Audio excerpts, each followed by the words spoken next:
नमस्कार दोस्तों, good morning. आप सभी का स्वागत है एक नई यूट्यूब वीडियो में।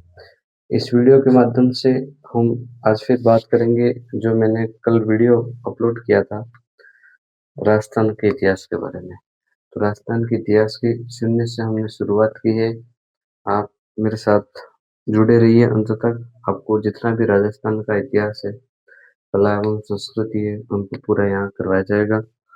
तो आप बने रहिए अंत तक। कल हमने बात की थी इतिहास के बारे में। जैसे मैंने बताया था राजस्थान का इतिहास, और उसमें पहला शब्द लिया था इतिहास क्या है। मैंने बताया था इतिहास है वो अंग्रेजी की जो शब्द है हिस्ट्री से बना हुआ है, और जो हिस्ट्री शब्द है वो ग्रीक भाषा के हिस्ट्री से बना हुआ है, जिसका अर्थ मैंने बुनना या जुड़ना बताया था। इसके बाद मैंने बताया था कि जो अपन इतिहास है उनको कैसे काउंट करते हैं। तो हमें जो लिखित साक्ष्य उपलब्ध है उन्हें हम इतिहास में गिनते हैं, और जो हम लोगों के मुख से कुछ बातें सुनते हैं जिनको हम अतीत बोल सकते हैं। मैंने दो शब्दों के बारे में चर्चा किया था, इतिहास और अतीत के बारे में।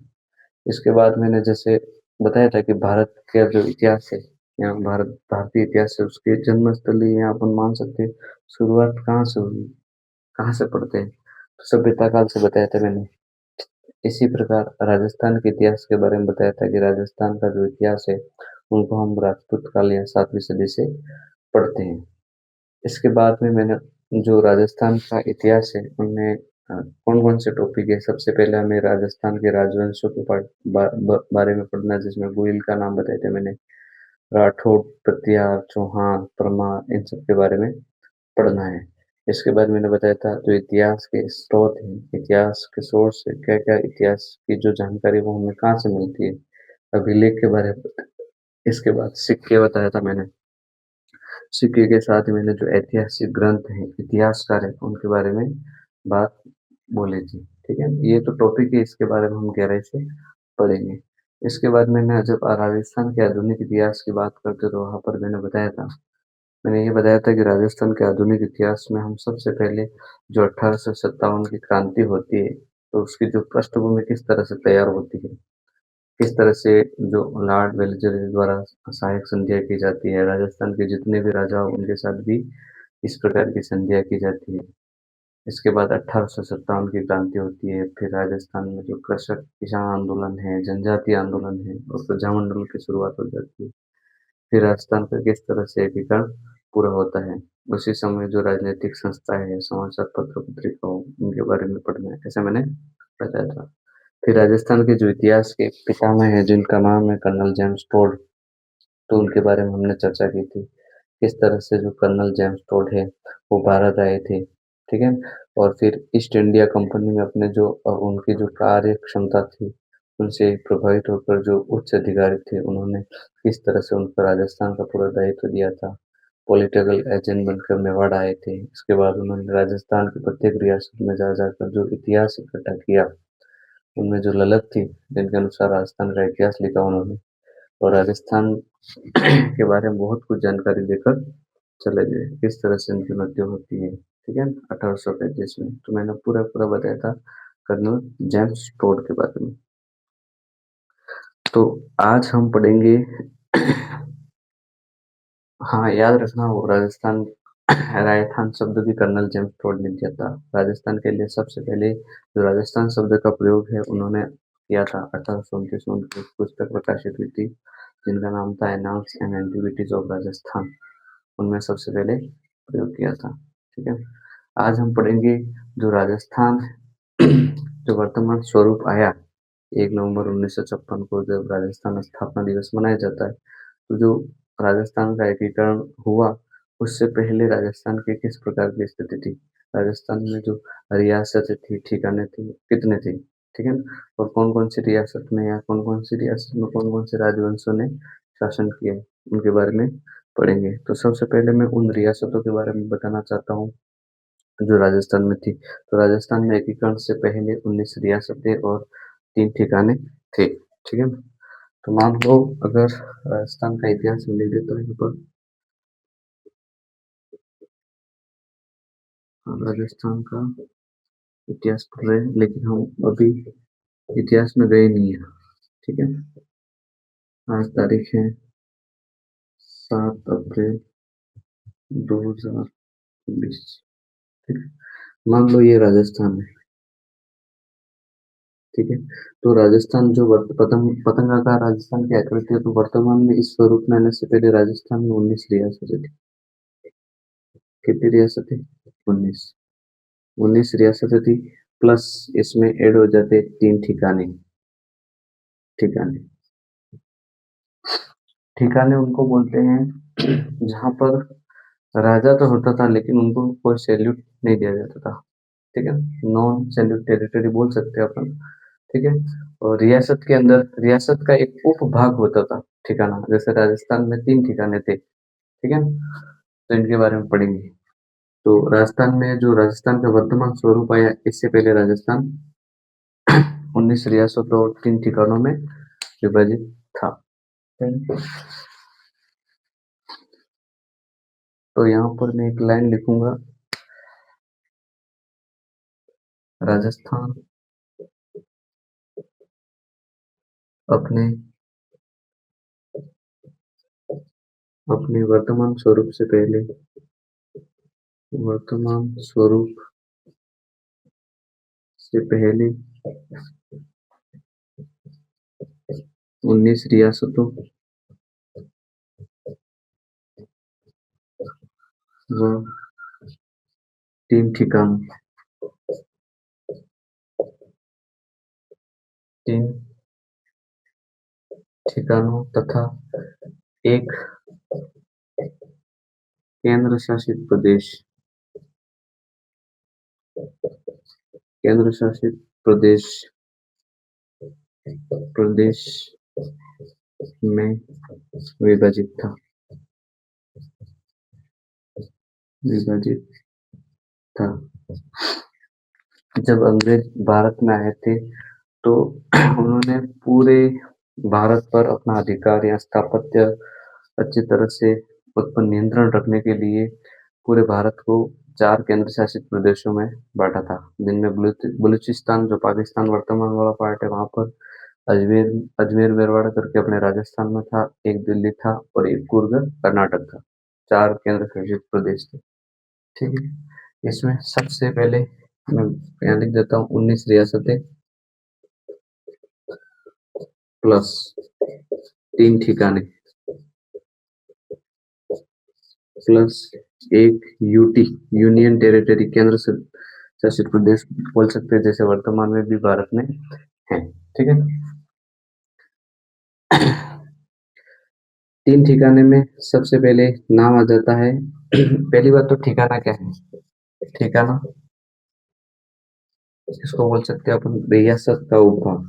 जैसे जिला है तो जिला का जिले के बाद जो स्तर आता है यहाँ, जो अपन उप जिला बोल सकते हैं, जैसे अपने उपखंड कार्यालय। ठीक है, रियासत का उपभाग क्या कहलाता? ठिकाना।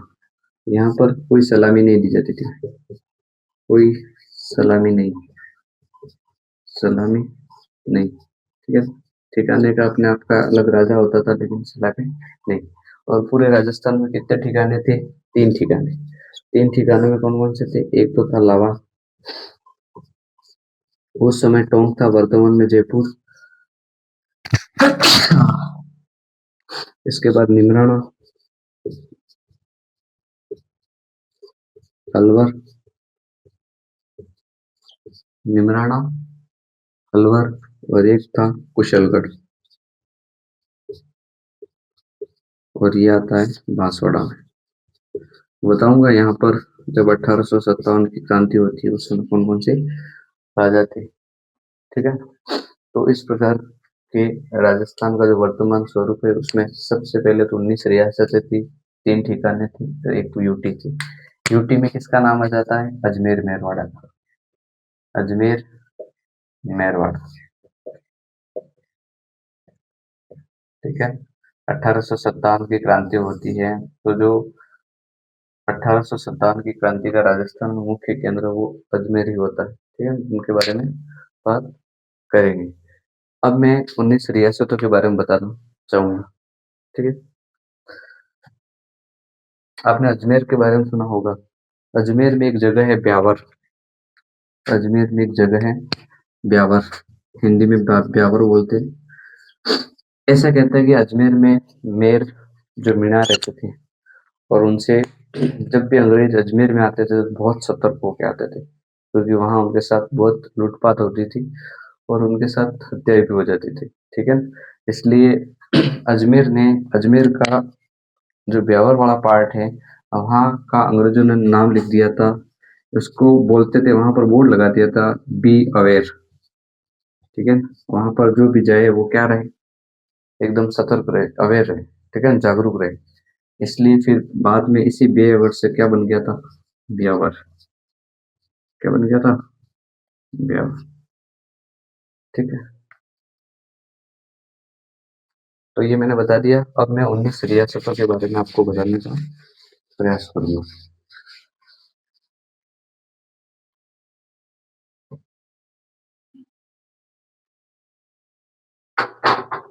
19 रियासतें, कितनी रियासतें थी, 19। यहाँ से प्रश्न किसी भी एग्जाम में, राजस्थान के लिबंडी एग्जाम में बन सकता है, और बना हुआ है। मैं बताऊंगा कौन कौन से प्रश्न पूछूंगा। सबसे पहले मैं एक रियासत की बात करूंगा, मेवाड़ रियासत।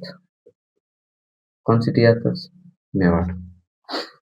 मेवाड़ रियासत, जहां पर ये राजस्थान की सबसे प्राचीन रियासत मान सकते हैं। ठीक है ना, बोल सकते हैं अपन राजस्थान की सबसे प्राचीन रियासत, सबसे प्राचीन रियासत कौन सी थी, मेवाड़। यहाँ पर जो जिन राजाओं ने शासन किया वो थे गुहिल वंश। कौन सा वंश, गुहिल वंश। तो प्रश्न कभी ये भी आ सकता है, राजस्थान की वो कौन सी रियासत थी जहाँ गुहिलों ने शासन किया, तो वो थी मेवाड़। अब गुहिल वंश की बात करें तो यहाँ पर इसमें भी रावल शाखा, रावल शाखा, राणा, ठीक है, इन्होंने शासन किया। ठीक है, मुख्य रूप से उदयपुर, मुख्य रूप से उदयपुर। ठीक है, फिर दूसरी रियासत, जैसे मैं लिख दो डूंगरपुर, बांसवाड़ा, प्रतापगढ़। तीन रियासतें हो गई। ठीक है, एक, दो, और ये चार। एक, दो, तीन और चार। ठीक है, यहाँ पर जो राजा थे वो अपने नाम के आगे क्या लगाते थे, महारावल। ये प्रश्न पूछा गया, महारावल की उपाधि। राजस्थान के कौन सी रियासत है जहाँ के राजा अपने नाम के आगे महारावल लगाते थे, डूंगरपुर, बांसवाड़ा, प्रतापगढ़, और एक और रियासत है जैसलमेर। और एग्जाम में हर बार यही पूछा जाता है।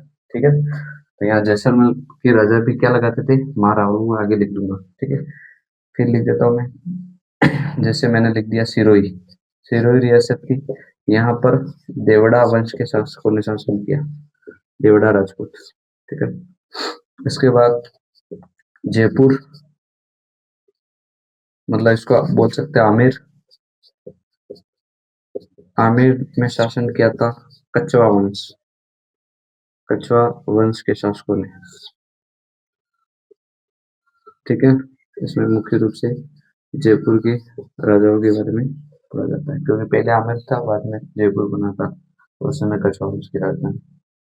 ठीक है, और इसको बोलते हैं राजस्थान की या जनसंख्या की दृष्टि से, जनसंख्या की दृष्टि से सबसे बड़ी रियासत, सबसे बड़ी रियासत। ठीक है, सबसे बड़ी रियासत। तो हमने 6 रियासतों के बारे में पढ़ा, 5 और ये 6। मेवाड़, यहाँ की मेवाड़ ये राजस्थान की सबसे प्राचीन रियासत। शासन किसने किया? गोहिल वंश ने। पहले रावल शाखा, फिर राणा शाखा। डूंगरपुर, बांसवाड़ा, प्रतापगढ़, यहाँ के राजा अपने नाम के आगे क्या लगाते थे? महारावल की उपाधि। अभी तो इतना याद रखो, ठीक है। फिर सिरोही में देवड़ा वंश ने शासन किया। आमेर की बात करें तो आमेर में कछवाहा वंश के राजाओं ने शासन किया, ठीक है ना। पर आमेर है वो जनसंख्या की दृष्टि से सबसे बड़ी रियासत थी। अब हम 7वीं रियासत के बारे में पढ़ेंगे।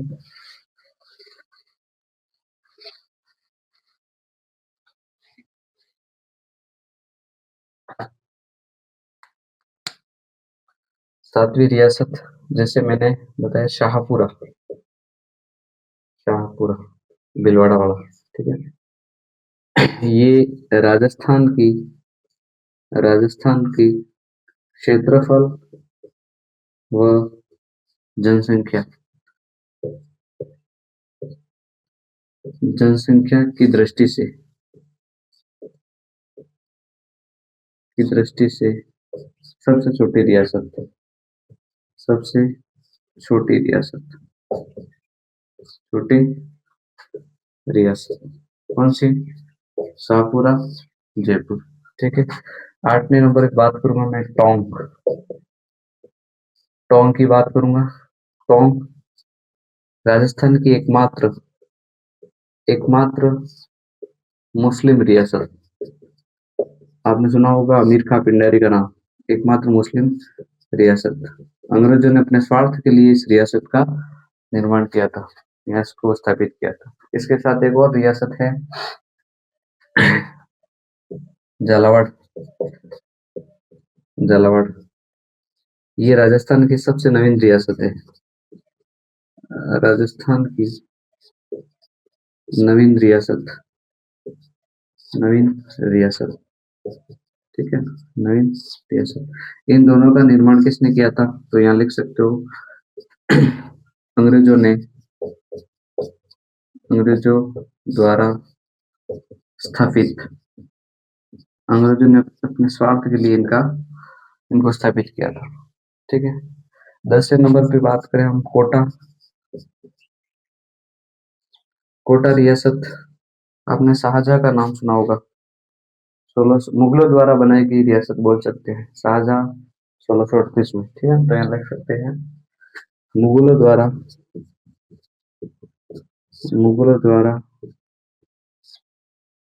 स्थापित रियासत, ठीक है। और उसमें मुख्य रूप से हम नाम लिख देंगे शाहजहां का। और कब स्थापित हुई? 1638 में, ठीक है। फिर 11 नंबर पे हम बूंदी रियासत, ठीक है। बूंदी की बात करें तो यहाँ पर जो राजाओं थे, वहां कोटा बूंदी बारा में जो हाड़ा वंश थे, हाड़ा वंश के राजाओं ने क्या किया? शासन किया, ठीक है। नेक्स्ट हम बात करेंगे बूंदी के बाद, जैसे हम बात करेंगे बीकानेर, जोधपुर और किशनगढ़। जोधपुर और किशनगढ़, यहाँ पर जो राजा थे वो राठौड़ थे। कौन से? राठौड़ वंश के राजाओं ने शासन किया। राठौड़ वंश के राजाओं ने शासन किया। और जोधपुर की बात करें तो जोधपुर है वो क्षेत्रफल की दृष्टि से सबसे बड़ी रियासत मानी जाती है। क्षेत्रफल की दृष्टि से जोधपुर मतलब मारवाड़, ठीक है। मुख्य रूप से मारवाड़ में जोधपुर क्षेत्रफल की दृष्टि से सबसे बड़ी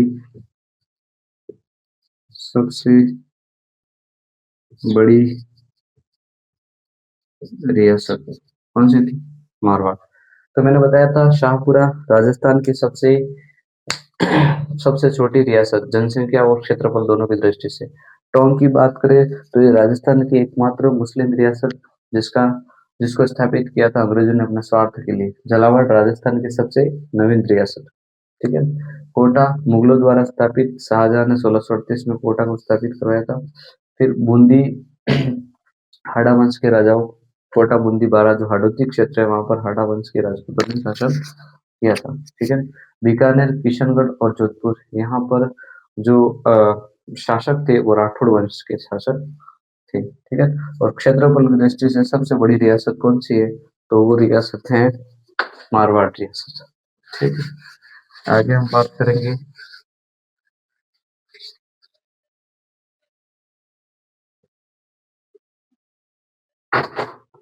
आगे बात करूंगा जैसे मैं धौलपुर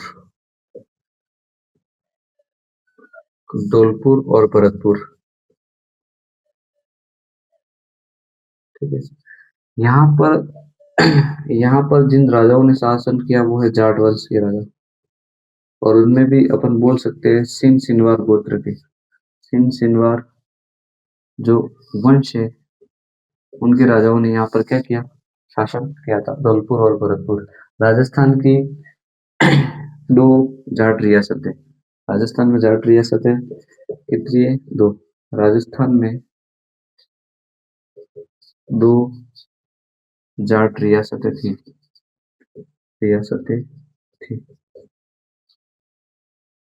देखो राजस्थान में टोटल 19 रियासत थी, 19 में से दो जाट को निकाल दे और एक मुस्लिम रियासत को निकाल दे तो टोटल राजस्थान में बच जाते हैं 16 रियासतें।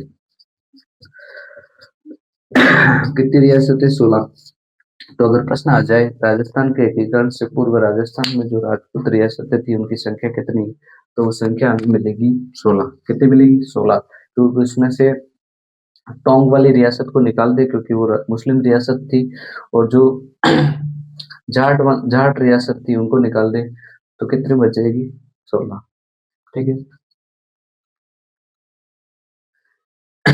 इसके बाद कौन सी रियासत रह गई, मैंने जैसे आमेर के बारे में बता दिया था, सिरोही के बारे में बता दिया था, बीकानेर, जैसलमेर, ठीक है। एक रह गई जैसलमेर, जैसलमेर यहाँ पर भाटी राजवंशों ने शासन किया था, भाटी वंश के राजाओं ने शासन किया था, ठीक है। और मैंने बताया था एक बार कि जैसलमेर के जो राजा हैं वो भी अपने नाम के आगे महारावल लगाते, क्या लगाते, महारावल की उपाधि लगाते, तो ये इंपॉर्टेंट हो जाता है। जैसलमेर, डूंगरपुर, बांसवाड़ा और प्रतापगढ़ के राजा अपने नाम के आगे क्या लगाते, महारावल, ठीक है। जैसलमेर के बाद बात करें करौली, करौली यदुवंश के राजाओं ने शासन किया था, दोनों का नाम आता है वैसे, जैसलमेर और करौली दोनों में। यादव वंश, यादव वंश के राजा यदुवंशी बोलते हैं जिनको, इन्होंने यहाँ पर क्या किया था, शासन किया था। और करौली के जितने भी राजा है वो अपने नाम के पीछे क्या लगाते हैं, पाल, गाय को पालने वाले, गाय के रक्षक, ठीक है। तो ये हमारे राजस्थान की सभी रियासतें थी, 19 रियासतें, उनके बारे में मैंने बताने का प्रयास किया, ठीक है। आगे अब हम एक एक रियासत के बारे में विस्तार से पढ़ेंगे। तो हम कल से शुरुआत करेंगे मेवाड़ रियासत के बारे में, मेवाड़ रियासत की शुरुआत करेंगे और जितना भी इतिहास है उनको पढ़ने की कोशिश करेंगे। इन इतिहास के साथ राजाओं की विशेष जो उपलब्धियां है, उनकी सांस्कृतिक उपलब्धियां, राजनीतिक उपलब्धियां, स्थापत्य कला में उनका क्या योगदान है, ठीक है ना, कला और संस्कृति में उन्होंने क्या क्या योगदान दिया, उनके बारे में हम विस्तार से पढ़ने का प्रयास करेंगे। धन्यवाद।